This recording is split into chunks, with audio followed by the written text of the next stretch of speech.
Viewers, എല്ലാവർക്കും ദിജോസ് വേൾഡിൻ്റെ പുതിയൊരു വീഡിയോയിലേക്ക് സ്വാഗതം. ഇംപ്ലാന്റേഷൻ നടന്നു കഴിഞ്ഞാൽ ഉടനെ തന്നെ പല സ്ത്രീകൾക്കും ഉണ്ടാകുന്ന ഒരു പ്രഗ്നൻസി ലക്ഷണത്തിനെ പറ്റിയിട്ടാണ് ഇന്നത്തെ വീഡിയോയിൽ സംസാരിക്കുന്നത് കേട്ടോ. അപ്പോൾ അതെന്താണെന്ന് നമുക്ക് നോക്കാം. വീഡിയോ നമുക്ക് സ്റ്റാർട്ട് ചെയ്യാം. ഒരുപാട് പ്രഗ്നൻസി സിംറ്റംസിനെ പറ്റിയിട്ടുള്ള വീഡിയോസ് നമ്മുടെ ചാനലിൽ കൊടുത്തിട്ടുണ്ട്. ആ വീഡിയോസൊക്കെ ഓവുലേഷൻ കഴിഞ്ഞതിന് ശേഷം ആ വീഡിയോസൊക്കെ കേട്ടിട്ട് നിങ്ങൾക്ക് ഈ പ്രഗ്നൻസി ലക്ഷണം ഇല്ലല്ലോ എന്ന് വിചാരിച്ച് വിഷമിക്കുന്നവരാണ് നിങ്ങളെങ്കിൽ ഒരിക്കലും അത്തരത്തിലുള്ള വീഡിയോസ് ഓവുലേഷൻ കഴിഞ്ഞിട്ട് നിങ്ങൾ കേൾക്കാതിരിക്കാൻ പ്രത്യേകം ശ്രദ്ധിക്കുക. അനാവശ്യമായിട്ട് നിങ്ങൾ ടെൻഷൻ ആകുന്നത് ഇംപ്ലാന്റേഷൻ ഫെയിൽ ആകാനായിട്ടുള്ള ചാൻസസ് വർദ്ധിപ്പിക്കുന്നു. ഒരു ദിവസം നിങ്ങൾക്ക് ഉണ്ടാകുന്ന ടെൻഷൻ അല്ല, കണ്ടിന്യൂസ് ആയിട്ട് നിങ്ങൾക്ക് ടെൻഷൻ അനുഭവപ്പെടുന്നുണ്ടെങ്കിൽ അത് ഇംപ്ലാന്റേഷൻ ഫെയിൽ ആകാനായിട്ടുള്ള ഒരു സിറ്റുവേഷൻ ഉണ്ടാക്കുന്നുണ്ട് കേട്ടോ. പിന്നെ എന്തിനാണ് ഞങ്ങൾ ടെൻഷൻ ആക്കാൻ വേണ്ടിയിട്ട് ചേച്ചി ഇത്തരത്തിലുള്ള വീഡിയോസ് ചെയ്യുന്നത് എന്ന് ചോദിച്ചു കഴിഞ്ഞു കഴിഞ്ഞാൽ അതിനുത്തരം ഒന്നേ ഉള്ളൂ. ഓവുലേഷൻ കഴിഞ്ഞതിന് ശേഷം പല സ്ത്രീകൾക്കും പ്രിമെൻസ്ട്രൽ സിംറ്റംസ് ഉണ്ടാകുന്നവരുണ്ട്, PCOD-യുടേതായിട്ടുള്ള സിംറ്റംസ് ഉണ്ടാകുന്നവരുണ്ട്, ഹോർമോണൽ ഇംബാലൻസസ് കൊണ്ട് മറ്റു പല ലക്ഷണങ്ങളും പ്രൊജസ്ട്രോൺ എടുക്കുമ്പോൾ പ്രഗ്നൻസിയുടെ പോലുള്ള ലക്ഷണങ്ങളും ഉണ്ടാകുന്നവരുണ്ട്. ഇവരൊക്കെ ഡേറ്റ് ഒന്ന് നീണ്ടുപോയിട്ട് എവറി മന്ത് PCOD ഉള്ള ഒരാൾക്ക് പ്രിമെൻസ്ട്രൽ സിംറ്റം ഉള്ള ഒരാൾക്ക് ഉണ്ടാകുന്ന അതേ ലക്ഷണം തന്നെയായിരിക്കും പ്രഗ്നൻസി സമയത്തും ഉണ്ടാകുന്നത്.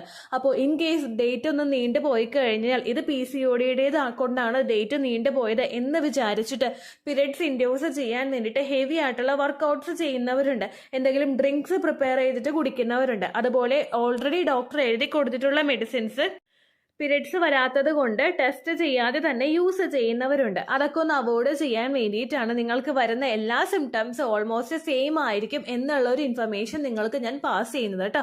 ഒരു ലക്ഷണവും ഇല്ലാതെയും പ്രഗ്നൻസി ആകുന്ന ഒരുപാട് പേരുണ്ട്. അപ്പോൾ നിങ്ങൾക്ക് അതൊരു അവയർനെസ് ആണ്. ഡേറ്റ് മിസ്സായി കഴിഞ്ഞിട്ട് നിങ്ങൾ എന്തായാലും പ്രഗ്നൻസി ടെസ്റ്റ് ചെയ്ത് നോക്കണം എന്നൊരു അവയർനെസ് ആണ് ഈ വീഡിയോസ് കൊണ്ട് ഉദ്ദേശിക്കുന്നത്. ആഫ്റ്റർ ഓവുലേഷൻ നിങ്ങൾക്ക് ടെൻഷൻ ആകുന്നുണ്ടെങ്കിൽ ഒരിക്കലും വീഡിയോസ് കാണാതിരിക്കാൻ നിങ്ങൾ പ്രത്യേകം ശ്രദ്ധിക്കണം കേട്ടോ. ഇന്നിവിടെ ഞാൻ പറയുന്ന പ്രഗ്നൻസി ലക്ഷണം എന്ന് പറയുന്നത് രാത്രി കാലങ്ങളിൽ കൂടുതലായി നമുക്ക് അനുഭവപ്പെടുന്ന ഒരു ഉറക്കക്കുറവിനെ പറ്റിയിട്ടാണ് കേട്ടോ. ഇംപ്ലാന്റേഷൻ നടന്നു കഴിഞ്ഞാൽ പല സിറ്റുവേഷൻസ് കൊണ്ട് നിങ്ങൾക്ക് ഉറക്കക്കുറവ് അനുഭവപ്പെടാം. പല കാര്യങ്ങളുണ്ട്, ഹോർമോൺസ് കൂടുന്നത്, മറ്റു ബോഡിയിൽ ഉണ്ടാകുന്ന ഡിസ്കംഫോർട്ട് ഒക്കെയാണ് ഈ ഒരു ബുദ്ധിമുട്ടുണ്ടാകാനായിട്ടുള്ള പ്രധാനപ്പെട്ട ഒരു റീസൺ എന്ന് പറയുന്നത്. അപ്പോൾ എന്തൊക്കെ കാര്യങ്ങളുണ്ട്, ഒരു 12 കാര്യങ്ങളുണ്ട് ഈ ഉറക്കക്കുറവ് ഉണ്ടാകാൻ വേണ്ടിയിട്ട്. അത് എന്തൊക്കെയാണെന്ന് നമുക്ക് നോക്കാം. ഏറ്റവും ആദ്യത്തേതാണ് ഫ്രീക്വന്റ് ആയിട്ട് വരുന്ന യൂറിനേഷൻ. നമുക്ക് പകൽ സമയങ്ങളിൽ ചില ആളുകൾക്ക് തേഴ്സ്റ്റി എന്ന് പറയുന്ന ഒരു കണ്ടീഷൻ ഉണ്ടാകും, അതായത് ഭയങ്കരമായിട്ട് ദാഹം അനുഭവപ്പെടുന്ന ഒരു സിറ്റുവേഷൻ ഉണ്ടാകും. പ്രഗ്നൻസി ആകുമ്പോൾ ഉണ്ടാവുന്നത് കേട്ടോ. ഈ തേഴ്സ്റ്റി കൂടുതലായിട്ട് വരുന്നതിന്റെ ഭാഗമായിട്ട് നമ്മൾ ധാരാളം വെള്ളം കുടിക്കും. സൂര്യാസ്തമനത്തിന് ശേഷവും കണ്ടിന്യൂസ് ആയിട്ട് നിങ്ങൾ വെള്ളം കുടിച്ചുകൊണ്ടിരിക്കുകയാണെങ്കിൽ അത് നമ്മളുടെ ബുദ്ധിമുട്ടുണ്ടാകും. ഫ്രീക്വന്റ് ആയിട്ടുള്ള യൂറിനേഷൻ, ഉറക്കത്തെ ഡിസ്റ്റർബ് ചെയ്യുന്ന തരത്തിലുള്ള യൂറിനേഷൻ ഉണ്ടാകാനായിട്ട് ചാൻസ് ഉണ്ട് കേട്ടോ. രണ്ടാമത്തെ ഒരു റീസൺ ആണ് ഹാർട്ട് ബേണോ അല്ലെങ്കിൽ ഇൻഡൈജഷനോ പോലുള്ള ബുദ്ധിമുട്ടുകൾ ഉണ്ടാകുന്നത്. നമ്മളിപ്പോൾ ഭക്ഷണം കഴിക്കുന്ന സമയത്ത് ഒരുപാട് സ്പൈസി ആയിട്ടുള്ള മസാലയുടെ കണ്ടന്റ് അടങ്ങിയിട്ടുള്ള ഭക്ഷണങ്ങൾ കഴിക്കുന്നത്, അല്ലെങ്കിൽ ഒരുപാട് നേരം നീണ്ടു നിന്നിട്ട് കുറേ വിശന്ന് കുറേ അലഞ്ഞു കഴിഞ്ഞിട്ട് ഭക്ഷണം കഴിക്കുന്നതൊക്കെ നമ്മളെ ഇൻഡൈജഷൻ ഉണ്ടാവാനായിട്ടുള്ള റീസൺസ് ആണ്. അതുപോലെ തന്നെ പ്രഗ്നൻസി പോസിറ്റീവ് ആയി കഴിഞ്ഞ് കഴിഞ്ഞാൽ പ്രൊജസ്ട്രോൺ ഹോർമോണിന്റെ ഹൈക്ക് കൂടുന്നതിനനുസരിച്ചിട്ട് ഡൈജഷൻ ഒന്ന് സ്ലോ ആകാനായിട്ട് ചാൻസ് ഉണ്ട്. ദഹനം സ്ലോ ആയി കഴിഞ്ഞ് കഴിഞ്ഞാൽ ഹാർട്ട് ബേണോ, അത് ഗ്യാസ് ട്രബിളോ അങ്ങനെ പല ബുദ്ധിമുട്ടുകളും നമുക്ക് ഉണ്ടാകാം കേട്ടോ. മൂന്നാമത്തെ ഒരു ഫാക്ടറാണ് ലെഗ് ക്രാംസ് വരിക എന്ന് പറയുന്നത്. പ്രഗ്നന്റ് ആകുന്ന സമയത്ത് പല സ്ത്രീകൾക്കും കാലിന് ഉപ്പൂറ്റി ഭാഗത്തും കാലിന്റെ പാദത്തിന്റെ ഭാഗത്തും ഒക്കെ കണ്ടിന്യൂസ് ആയിട്ട് വേദന ഉണ്ടാകാം. ചില സ്ത്രീകൾക്ക് ലെഗ് പെയിൻ, നമ്മുടെ മുട്ടിന്റെ ഭാഗത്തായിട്ടും വേദന ഉണ്ടാകാം. രാത്രി കിടക്കുന്ന സമയത്തായിരിക്കും ഈ വേദന ഭയങ്കര ഡീപ്പായിട്ട് വരുന്നത് കേട്ടോ. ഈ ഒരു ഡിസ്കംഫർട്ടും നിങ്ങൾക്ക് ഈ ഉറക്കക്കുറവ് ഉണ്ടാകാനായിട്ടുള്ള കാരണമാണ്. അടുത്ത റീസൺ ആണ് ഏർലി ഇംപ്ലാന്റേഷൻ സ്റ്റേജിൽ നമുക്ക് അനുഭവപ്പെടുന്ന നടുവേദനയും അതുപോലെ ജോയിന്റ് പെയിനും കേട്ടോ. അടുത്ത റീസൺ ആണ് നമുക്ക് ഏത് പൊസിഷനിൽ കിടന്നാലും പറ്റാത്ത ഒരു സിറ്റുവേഷൻ വരിക. ഈ ഒരു അസ്വസ്ഥതയും ബുദ്ധിമുട്ടും ഒക്കെ ഇംപ്ലാന്റേഷൻ നടക്കുമ്പോൾ മുതൽ തന്നെ നമുക്ക് ഉണ്ടാകുന്ന കാര്യമാണ് കേട്ടോ. ഏത് പൊസിഷനിൽ കിടന്നാലും ഒരു സുഖം കിട്ടുന്നില്ലല്ലോ എന്നൊക്കെ പറയുന്ന ഒരുപാട് പേരുണ്ട് കേട്ടോ. ഇങ്ങനെ നമുക്കുണ്ടാകാം. അടുത്ത റീസൺ ആണ് ബ്രീത്ത്. നമുക്ക് ഷോർട്ട്നെസ് ഓഫ് ബ്രീത്ത് ഉണ്ടാവും, അതായത് ശ്വാസ തടസ്സം അനുഭവപ്പെടുക. നമ്മൾ സ്ഥിരം കിടന്നുകൊണ്ടിരിക്കുന്ന ഒരു പൊസിഷൻ ആയിരിക്കും. ചിലപ്പോൾ കമിഴ്ന്ന് കിടക്കുന്നത് ഇഷ്ടപ്പെടുന്ന ആളുകൾ ഉണ്ടാകും, അങ്ങനെ കിടന്ന് ശീലിച്ച ആളുകൾ ഉണ്ടാകും. പക്ഷെ ഇംപ്ലാന്റേഷൻ നടന്നു കഴിഞ്ഞാൽ ആദ്യത്തെ കുറച്ച് നാളുകൾ ചിലപ്പോൾ കമന്ന് കിടക്കുമ്പോൾ നമുക്ക് ശ്വാസം മുട്ടൽ അനുഭവപ്പെടും. നമ്മുടെ വയറും നെഞ്ചൊക്കെ നല്ലോണം ഒന്ന് അമരുമ്പോഴേക്കും, അതുപോലെ തന്നെ നമുക്ക് ബ്രീത്ത് എടുക്കുന്ന സമയത്താണ് പറയില്ല, കൂടുതൽ നമ്മൾ ഇൻഹേൽ ചെയ്ത് ഇടുന്നുണ്ട് പ്രഗ്നന്റ് ആകുന്ന സമയത്ത്. അപ്പോൾ അങ്ങനെയുള്ള സിറ്റുവേഷൻ ഒക്കെ വരുമ്പോൾ നമുക്ക് ഷോർട്ട്നെസ് ഓഫ് ബ്രീത്ത്, അതായത് ബ്രീത്ത് എടുക്കാൻ ബുദ്ധിമുട്ട് അനുഭവപ്പെടാം കേട്ടോ. അടുത്ത റീസൺ ആണ് നമുക്ക് മൂക്കടപ്പ് പോലുള്ള ബുദ്ധിമുട്ടുകൾ ഉണ്ടാകുക. പ്രഗ്നന്റ് ആകുന്ന സമയത്ത് നമ്മുടെ ആ ഒരു blood flow to mucous membrane ആണ് നമുക്ക് ഏറ്റവും കൂടുതൽ ഈ ബുദ്ധിമുട്ട് ഉണ്ടാക്കുന്നത് കേട്ടോ. ഇംപ്ലാന്റേഷൻ നടന്നു കഴിഞ്ഞാൽ തന്നെ നമ്മൾ ഗർഭിണിയാകുമ്പോൾ എഫക്റ്റ് മൂക്കിൽ വരില്ല എന്നൊന്നും നമുക്ക് പറയാൻ പറ്റില്ല കേട്ടോ. എല്ലാ ശരീര അവയവങ്ങളിലോട്ടും ബ്ലഡ് ഫ്ലോ കൂടും. അതിന്റെ ഭാഗമായിട്ട് നമുക്ക് മൂക്കടഞ്ഞതുപോലെയോ അല്ലെങ്കിൽ അങ്ങനെയുള്ള ഒരു ഡിസ്കംഫേർട്ട് കണ്ടിന്യൂസ് ആയിട്ട് ഉണ്ടാകുന്നത് പോലെയോ ഫീൽ ചെയ്യാം കേട്ടോ. അടുത്തൊരു റീസൺ ആണ് നമ്മുടെ ഹോർമോൺ ഫ്ലക്ച്വേഷൻ, പ്രൊജസ്ട്രോൺ. ഈ പ്രൊജസ്ട്രോൺ കൂടുന്നതിന്റെ ഭാഗമായിട്ട് നമുക്ക് രാത്രി കിടക്കുന്ന സമയത്തൊക്കെ ഭയങ്കര ബുദ്ധിമുട്ടുകൾ ഉണ്ടാകാം, ഉറക്കം വരാത്ത സിറ്റുവേഷൻ ഉണ്ടാകാം. അടുത്ത റീസൺ ആണ് ആൻസൈറ്റിയും സ്ട്രെസ്. നമ്മൾ എന്തെല്ലാമൊക്കെയോ ചിന്തിച്ച് പോകുന്ന സിറ്റുവേഷൻ എന്നാൽ അങ്ങനെ ഒന്നും കാര്യമായിട്ട് ഇല്ലതാണ്, പക്ഷെ ഇങ്ങനെ കണക്ട് ചെയ്ത് എന്തൊക്കെയൊക്കെ നമ്മളിങ്ങനെ ആലോചിച്ച് ഇങ്ങനെ പോകുമ്പോഴേക്കും അത് നമ്മുടെ ഉറക്കം കുറയാനായിട്ടുള്ള കാരണമാണ് കേട്ടോ. അടുത്ത റീസൺ ആണ് വിവിഡ് ഡ്രീംസ്. പേടിപ്പെടുത്തുന്ന തരത്തിലുള്ള സ്വപ്നങ്ങൾ കണ്ടിന്യൂസ് ആയിട്ട് കാണുക. അതിപ്പോൾ നമ്മൾ ചിലപ്പോൾ വല്ല ആനിമൽസിനെ ആയിരിക്കും കാണുന്നത്, അല്ലെങ്കിൽ ചിലപ്പോൾ ഈ പറഞ്ഞ പോലെ ഭൂതമായിരിക്കും കാണുന്നത്, അല്ലെങ്കിൽ നമ്മൾ ചിലപ്പോൾ കാണുന്നത് നമ്മുടെ ഒരു ഫ്യൂച്ചറിനെ പറ്റിയിട്ട്. ഫ്യൂച്ചർ എന്ന് പറയുമ്പോഴേക്കും നമ്മളിപ്പോൾ പ്രഗ്നന്റ് ആണെന്നുള്ള അസംഷൻ നമുക്ക് വരിക, ടെസ്റ്റ് ചെയ്യുന്നതിന് മുമ്പ് തന്നെ പോസിറ്റീവ് കിട്ടുക, അല്ലെങ്കിൽ ഇൻ കേസ് ടെസ്റ്റ് ചെയ്തിട്ടാണെങ്കിൽ നമ്മളിങ്ങനെ തിങ്ക് ചെയ്ത് പോവുക. ഓൾറെഡി ഒരു മിസ്കാരേജ് ആയിട്ടുള്ള ആളുകൾക്ക് മിസ്കാരേജ് പിന്നെ ആകുമോ, അല്ലെങ്കിൽ ഹാർട്ട് ബീറ്റ് ഉണ്ടാവുമോ, ഗ്രോത്ത് ഉണ്ടാവുമോ, പിന്നെ നഷ്ടമായി പോവോ, ഡെലിവറിയുടെ പെയിൻ എങ്ങനെയായിരിക്കും, സ്റ്റിച്ച് ഇടേണ്ടി വരുമോ, അങ്ങനെയൊക്കെ ഇങ്ങനെ കണക്ട് ചെയ്ത് നമ്മൾ ആലോചിച്ച് പോകുന്ന സിറ്റുവേഷനിലും ഉറക്കം കുറയാം. നമുക്ക് വിവിഡ് ഡ്രീംസ്, പേടിപ്പെടുത്തുന്ന തരത്തിലുള്ള സ്വപ്നങ്ങളൊക്കെ കാണാം കേട്ടോ. അടുത്തൊരു റീസൺ ആണ് നമ്മൾ ഡേ ടൈമിൽ സ്ലീപ്പ് ചെയ്യുന്നത്. നന്നായിട്ട് പകൽ സമയങ്ങളിൽ തളർച്ചയൊക്കെ കൊണ്ട് നമ്മളിങ്ങനെ കിടന്നു പോയി കഴിഞ്ഞാൽ കുറേ നേരമൊക്കെ ഇങ്ങനെ ഐഡിയലായിട്ട് കിടന്നാൽ നമ്മൾ ഉറങ്ങിപ്പോകും. അതിന്റെ ഭാഗമായിട്ടും രാത്രി ഉറക്കം കുറയാം കേട്ടോ. ഇനി ഈ രാത്രി സമയത്ത് നമുക്ക് ഉറക്കക്കുറവ് ഉണ്ടാകുന്നുണ്ടെങ്കിൽ അതിന്റെ ബുദ്ധിമുട്ട് രാത്രി കൊണ്ട് മാത്രം അവസാനിക്കില്ല കേട്ടോ. പിറ്റേ ദിവസം നമുക്ക് അതിൻ്റെതായിട്ടുള്ള ബുദ്ധിമുട്ടുകൾ അനുഭവപ്പെടാം. അതായത് നമുക്ക് കണ്ടിന്യൂസ് ആയിട്ട് ഉറങ്ങാതിരുന്നു കഴിഞ്ഞാൽ രാത്രി സമയത്ത്, ഇപ്പൊ രാത്രിത്തെ ഉറക്കം പകൽ ഉറങ്ങി തീർക്കാമെന്ന് നമ്മൾ വിചാരിക്കരുത്. ആ ഒരു സൈക്കിൾ ഗർഭിണികൾക്ക് പറ്റില്ല. രാത്രി നമ്മൾ കൃത്യമായിട്ട് ഉറങ്ങുന്ന സമയത്താണ് ഒരുപാട് ഹോർമോണൽ ആക്ടിവിറ്റീസ് ബോഡിയിൽ നടന്നുകൊണ്ടിരിക്കുന്നത്. ഈ ഒരു 7 മണിക്കൂർ അല്ലെങ്കിൽ 8 മണിക്കൂർ നമുക്ക് പ്രോപ്പർ ആയിട്ട് ഉറങ്ങാൻ പറ്റാതിരുന്നു കഴിഞ്ഞാൽ പിറ്റേ ദിവസം അല്ലെങ്കിൽ കണ്ടിന്യൂസ് ആയിട്ട് അങ്ങനെ നമ്മൾ ഫീൽ ചെയ്യുന്നത് നമ്മളിൽ സ്ട്രെസ് കൂടാനായിട്ട് ചാൻസ് ഉണ്ടാകും, ആൻസൈറ്റി കൂടാനായിട്ട് ചാൻസ് ഉണ്ടാകും, അതുപോലെ വോമിറ്റിംഗ് ടെൻഡൻസി കൂടാൻ, ഭയങ്കരമായിട്ട് ദാഹം നമുക്ക് അനുഭവപ്പെടാം, എക്സ്ട്രീം ആയിട്ടുള്ള ടയേർഡ്നെസ് നമുക്ക് ഫീൽ ചെയ്യാം കേട്ടോ. അതുകൊണ്ട് എപ്പോഴും കഴിവതും രാത്രി സമയങ്ങളിൽ നന്നായിട്ട് ഉറങ്ങാനായിട്ട് നിങ്ങൾ ശ്രദ്ധിക്കണം. ഇനി ഉറക്കക്കുറവുള്ളവർ എങ്ങനെയാണത് ഓവർകം ചെയ്യേണ്ടത് എന്ന് പലപ്പോഴും ചോദിക്കാറുണ്ട് കേട്ടോ കമന്റ്സിൽ വന്നിട്ട്. അവർക്ക് വേണ്ടിയിട്ട് കുറച്ച് ടിപ്സ് പറഞ്ഞുതരാം. ചില ആളുകൾക്കൊക്കെ ബുക്ക് വായിക്കാനൊന്നും അങ്ങനെ ഇൻട്രസ്റ്റ് ഉണ്ടാവില്ല, ബുക്കായാലും പേപ്പർ ആയാലും വായിക്കാനൊന്നും വലിയ ഇൻട്രസ്റ്റ് ഉണ്ടാവാറില്ല. ബുക്ക് എടുക്കുമ്പോൾ തന്നെ ഉറങ്ങി പോകുന്നവർ, ഇഷ്ടമില്ലാത്ത ആളുകളുണ്ട് കേട്ടോ. അങ്ങനെയുള്ളവർക്ക് ഫോളോ ചെയ്യാൻ പറ്റുന്ന ഒരു അടിപൊളി ടിപ്പാണ്, നിങ്ങൾ ഏതെങ്കിലും ഒരു ബുക്ക് എടുത്തിട്ട് കുറച്ച് നേരം ഒന്ന് വായിക്കാനായിട്ട് നോക്കുക. എന്തായാലും നമ്മൾ ഉറങ്ങിപ്പോക്കോളും. കുറച്ച് നേരം ഒരു ഇൻട്രസ്റ്റ് ഇല്ലാത്ത ബുക്ക്, ഇൻട്രസ്റ്റ് അല്ല, നമ്മൾ ക്രൈം ത്രില്ലർ പോലുള്ള ബുക്സ് ഒന്നും എടുത്ത് വായിക്കാൻ പാടില്ല കേട്ടോ. അല്ലാതെ വേറെ എന്തെങ്കിലുമൊക്കെ ബുക്സ് നിങ്ങളുടെ കയ്യിലുണ്ടെങ്കിൽ അതൊക്കെ ഒന്ന് എടുത്ത് വായിച്ചു കഴിഞ്ഞാൽ ഉറപ്പായിട്ട് നിങ്ങൾക്ക് ഉറക്കം വന്നോളൂ കേട്ടോ. രണ്ടാമതായിട്ട് നമ്മൾ ഫോളോ ചെയ്യേണ്ട കാര്യം, നമ്മൾ ഏറ്റവും നേരത്തെ ഡിന്നർ ഫിനിഷ് ചെയ്യാനായിട്ട് നോക്കുക.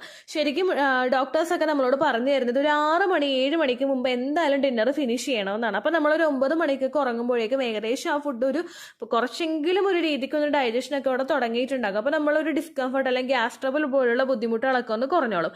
അതുപോലെ തന്നെ നമ്മളിപ്പോൾ ചില ആളുകളുണ്ട് ഫുഡ് കഴിച്ച് കഴിഞ്ഞിട്ട് ഒരു അരമണിക്കൂറിനകത്ത് തന്നെ ഉറങ്ങാൻ പോകുന്നവരുണ്ട്. അങ്ങനെയുള്ളവർക്കൊക്കെ അസ്വസ്ഥതകൾ ഭയങ്കര കൂടുതലായിരിക്കും, ദഹിക്കാത്ത സിറ്റുവേഷൻ ഒക്കെ ഉണ്ടാകും. പ്രഗ്നന്റ് ആവുന്ന സമയത്ത് എന്ന് പറയുന്നത് നോർമലി ഉണ്ടാകുന്നതിനേക്കാളും ദഹനം കുറവായിട്ട് പോകുന്ന സിറ്റുവേഷൻസ് ആണ് കേട്ടോ. അങ്ങനെയൊക്കെയുള്ള സമയങ്ങളിൽ നമുക്ക് ഡിസ്കംഫർട്ട് കൂടുതലായിട്ട് ഉണ്ടാകും. അപ്പോൾ ഗർഭിണിയായിട്ടുള്ള സ്ത്രീ എപ്പോഴും നേരത്തെ ഡിന്നർ ഫിനിഷ് ചെയ്യാനായിട്ട് നോക്കുക. പിന്നെ ഇടയ്ക്ക് വല്ല വിശന്ന് കഴിഞ്ഞാൽ ചെറുതായിട്ട് വല്ല നട്ട്സോ അല്ലെങ്കിൽ വെജിറ്റബിൾസ് ഒക്കെ കട്ട് ചെയ്തിട്ട് സാലഡ്സ് പോലെ എന്തെങ്കിലുമൊക്കെ പ്രിപ്പയർ ചെയ്തിട്ടാണെങ്കിലും കഴിക്കാനായിട്ട് നോക്കുക കേട്ടോ. അതുപോലെ നമ്മൾ പ്രഗ്നൻസി പോസിറ്റീവ് ആകുന്ന സമയത്ത് ധാരാളം വെള്ളം കുടിക്കേണ്ടത് അത്യാവശ്യമാണ്. പക്ഷേ കുടിക്കേണ്ടത് എപ്പോഴും നമ്മളിപ്പോൾ മെജോറിറ്റി 2-3 ലിറ്റർ വെള്ളമെങ്കിലും നമ്മൾ കുടിച്ചു തീർക്കണം. ഈ വെള്ളം നമ്മൾ സൺസെറ്റിന് മുൻപ് തന്നെ ഫിനിഷ് ചെയ്യണം. അപ്പോൾ ഏകദേശം ആ യൂറിനേഷനൊക്കെ കിടക്കുന്നതിന് മുൻപൊക്കെ ഒന്ന് ഒതുങ്ങിക്കോളും. അപ്പോൾ അങ്ങനെ നമുക്ക് പോകുമ്പോഴേക്കും ഒരുപാട് ഡിസ്കംഫർട്ട് അങ്ങനെ ഉണ്ടാവില്ല. ദെൻ നമ്മൾ ഭക്ഷണം കഴിക്കുന്ന സമയത്ത് കഴിച്ചു കഴിയുമ്പോഴേക്കും വെള്ളം 1 ഗ്ലാസ് വെള്ളം കുടിക്കാനായിട്ട് നോക്കാം കേട്ടോ. രാത്രി സമയത്ത് കൂടുതൽ വെള്ളം കുടിക്കാതിരിക്കാനായിട്ട് നിങ്ങൾ എപ്പോഴും ശ്രദ്ധിക്കണം. അതുപോലെ തന്നെ ശ്രദ്ധിക്കേണ്ട കാര്യമാണ് പ്രഗ്നൻസി റിലേറ്റഡ് ആയിട്ടുള്ള എക്സസൈസുകൾ നമ്മൾ ചെയ്യാനായിട്ട് നോക്കുക. നമ്മുടെ ബ്ലഡ് സർക്കുലേഷൻ ഒക്കെ നന്നായിട്ട് ഉണ്ടാകുന്നതിനും ബോഡിക്ക് ഒരു എക്സ്ട്രാ സപ്പോർട്ട് കൊടുക്കുന്നതിനും വേണ്ടിയിട്ട് ഹെൽപ്പ് ചെയ്യുന്നുണ്ട് കേട്ടോ. പ്രഗ്നന്റ് ആയിരിക്കുന്ന സമയത്ത് പലർക്കും വർക്കൗട്ട്സ് ഒക്കെ ചെയ്യാനായിട്ട് പേടിയാണ്. അങ്ങനെയുള്ളവർ ഏകദേശം വൈകുന്നേര സമയങ്ങളിലെങ്കിലും ഒരു 30 മിനിറ്റെങ്കിലും വാക്കിങ്ങിന് പോകാനായിട്ട് നോക്കുക. ഡോക്ടർ ബെഡ് റെസ്റ്റ് പറയാത്ത സിറ്റുവേഷനിൽ ഏതൊരാൾക്കും ചെയ്യാൻ പറ്റുന്ന ഒരു കാര്യമാണ് മൈൽഡ് ആയിട്ടുള്ള വാക്കിങ്ങിന് പോവുക എന്നുള്ളത് കേട്ടോ. അത് നിങ്ങൾ കൃത്യമായിട്ട് ചെയ്യാനായിട്ട് നോക്കുക. ബ്രീത്തിങ് എക്സസൈസ് ഒക്കെ പ്രാക്ടീസ് ചെയ്യാനായിട്ട് നോക്കുക. ഇനി പുറത്ത് വാക്കിങ്ങിന് പോകാൻ ബുദ്ധിമുട്ടാണെങ്കിൽ വീടിനകത്തോ വീടിന് പുറത്തോ കംഫർട്ട് ആയിട്ടുള്ള രീതിക്ക് നിങ്ങൾ വാക്കിംഗ് ചെയ്യാനായിട്ട് നോക്കുക. ഗ്യാസ് കയറുന്നത് പോലുള്ള ബുദ്ധിമുട്ടുകളൊക്കെ ഇത് ചെയ്യുമ്പോൾ നന്നായിട്ട് കുറഞ്ഞോളൂ കേട്ടോ. അപ്പോൾ ഇത്തരം കാര്യങ്ങൾ നിങ്ങൾ ശ്രദ്ധിക്കുക. ഈ ഉറക്കക്കുറവ് പോലുള്ള പ്രഗ്നൻസി ലക്ഷണം നിങ്ങൾക്ക് ഒട്ടും തന്നെ ഇല്ലെങ്കിലും നിങ്ങൾ ടെൻഷൻ ആവേണ്ട ആവശ്യമില്ല. കാരണം ഒരുപാട് പേര് യാതൊരു തരത്തിലുള്ള പ്രഗ്നൻസി ലക്ഷണവും ഇല്ലാതെയും കൺസീവ് ആകുന്നവരുണ്ട് കേട്ടോ.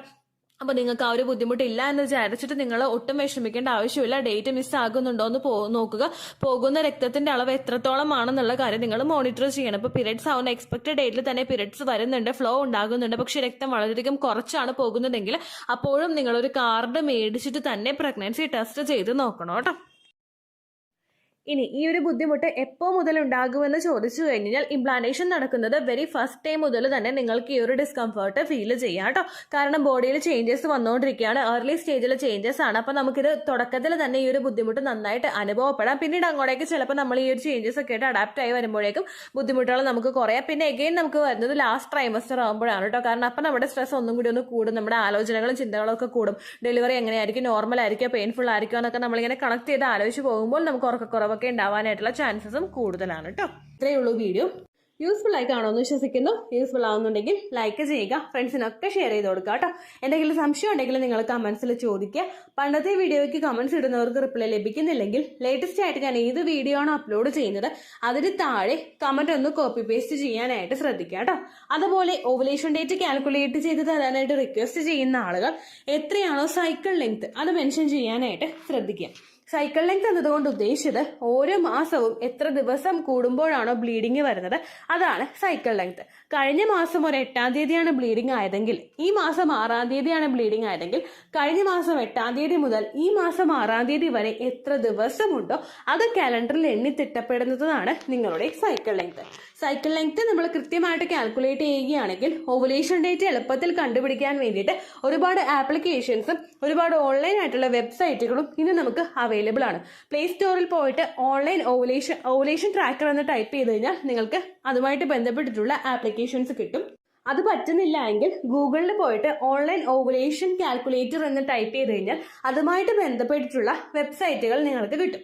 അതിൽ നിങ്ങളുടെ ലാസ്റ്റ് മന്തിലെ മെൻസ്ട്രേഷന്റെ ഡേറ്റും ഒപ്പം ഞാൻ ഈ പറഞ്ഞ രീതിക്ക് നിങ്ങൾ കാൽക്കുലേറ്റ് ചെയ്യുന്ന സൈക്കിൾ ലെങ്ത്തും എൻ്റർ ചെയ്ത് കൊടുക്കുകയാണെങ്കിൽ നിങ്ങൾക്ക് കൃത്യമായിട്ട് ഓവുലേഷൻ ഡേറ്റ് കണ്ടുപിടിക്കാനായിട്ട് സാധിക്കും. ഫെർട്ടൈൽ ടൈം പീരീഡും നിങ്ങൾക്ക് കിട്ടും. അതായത് എത്ര ദിവസം മുതൽ കോണ്ടാക്ട് ചെയ്ത് തുടങ്ങിക്കഴിഞ്ഞാൽ നിങ്ങൾ പ്രഗ്നന്റ് ആകും എന്നുള്ളൊരു ഡേറ്റും നിങ്ങൾക്ക് പ്രോപ്പറായിട്ട് കിട്ടും കേട്ടോ. ഇത് കാൽക്കുലേറ്റ് ചെയ്യുന്ന സമയത്ത് സൈക്കിൾ ലെങ്ത് കാൽക്കുലേറ്റ് ചെയ്യുന്ന സമയത്ത് നിങ്ങളുടെ ആ ഒരു കലണ്ടറിൽ നോക്കി തന്നെ നിങ്ങൾ കാൽക്കുലേറ്റ് ചെയ്യുക. പല മാസങ്ങളിലും 30-31 ദിവസമുണ്ട്, അതുകൊണ്ടാണ് അങ്ങനെ പറഞ്ഞത്. ഒപ്പം നിങ്ങൾക്ക് ബ്ലീഡിങ് തുടങ്ങിയ ദിവസത്തിന് വേണം നിങ്ങൾ ഡേ 1 ആയിട്ട് എടുക്കാൻ വേണ്ടിയിട്ട്. സ്പോട്ടിങ് തുടങ്ങിയ ദിവസത്തിനെ, അതായത് ചെറുതായിട്ട് ഡിസ്ചാർജ് പോയി തുടങ്ങിയ ദിവസത്തിനെ നിങ്ങൾ കൺസിഡർ ചെയ്യേണ്ട ആവശ്യം ഇല്ല കേട്ടോ. അപ്പോൾ ഇത്രയേ ഉള്ളൂ വീഡിയോ. അടുത്തൊരു വീഡിയോ ആയിട്ട് നമുക്ക് വീണ്ടും കാണാം. ബൈ.